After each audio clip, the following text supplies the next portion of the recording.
Alright, what's up YouTube? For today's video, ipapakita ko kung ano ang itsura ng fuel filter na hindi pinapalitan after 10 years. Kailangan ko kasi siyang baklasin kasi need ko na siyang palitan. But, hindi yan yung highlight for this video. I'm not gonna do a tutorial kung paano siya papalitan. I'm sure there's plenty online. Meron kay English version kay Nick and meron pang isang Tagalog naman. So, again, ang highlight dito is papakita ko gaano kadumi ang 10 years since stock hindi pa napapalitan na fuel filter. So again, yun yung ipapalit natin, but we're gonna do a comparison, okay? So bubuksan natin, nilogan ko na siya para so let's see, itong cover is okay naman. Let's just put this there. So ito yung filter niya. Wow, ayan, sobrang dumi na. Ayan guys, so ayan, kita nyo naman. Lagyan muna natin dyan, and then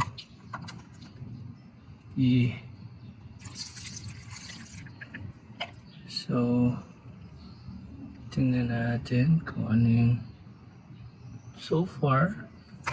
Wala naman akong nakikitang, actually meron. So, lang lagay muna natin yan dyan.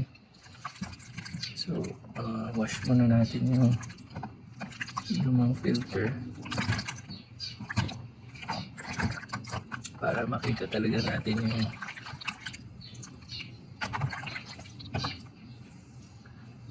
let's put it there. Okay, tapos itong housing na, let's just wash.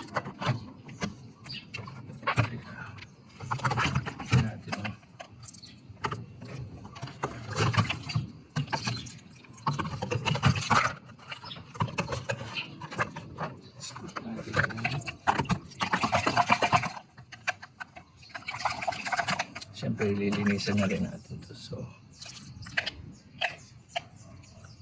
yan yung mga dumi niya. Okay, yan na yung mga dumi ng fuel na nakolekta natin. So yan pa lang yung mga gunks, mga malalaking elements, but hindi pa natin nakikita syempre itong mga ano. So kitang kita nyo naman, barado na to yung dumi na yan. So ito yung papalit natin. Okay, so papalitan na rin natin yung o-ring nya. And let's just make sure na side by side.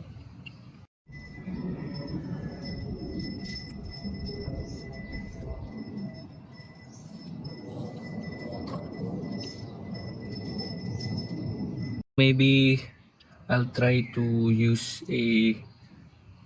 find a toothbrush para mas malinis ko pa yung loob nito using the same fuel. Ayun, dilinisin ko pa to sa scrub ko yung gilid-gilid. I'm sure meron pa yan madaming dumi. Bubuksan ko na rin tong ano niya. And let's see, actually for sure meron din yan dito.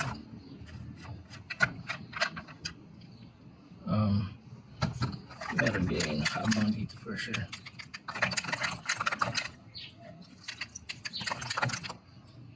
Yeah.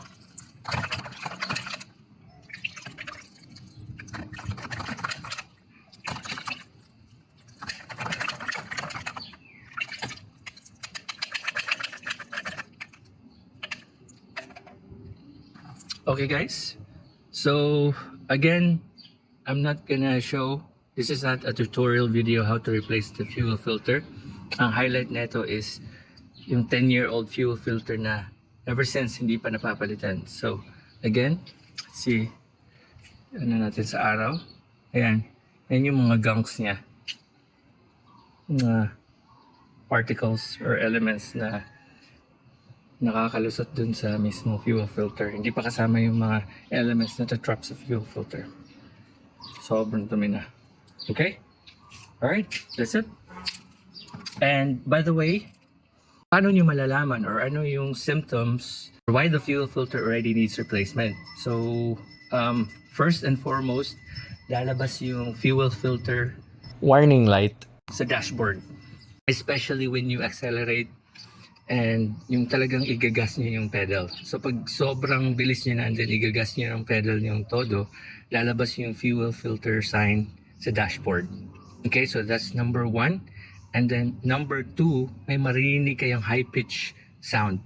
So parang pag nagpe-pedal na kayo, parang only when you accelerate so much, merong high pitch sound. I don't know if I have a recording of that one, pero I'll show a video of yung sign sa dashboard lumabas.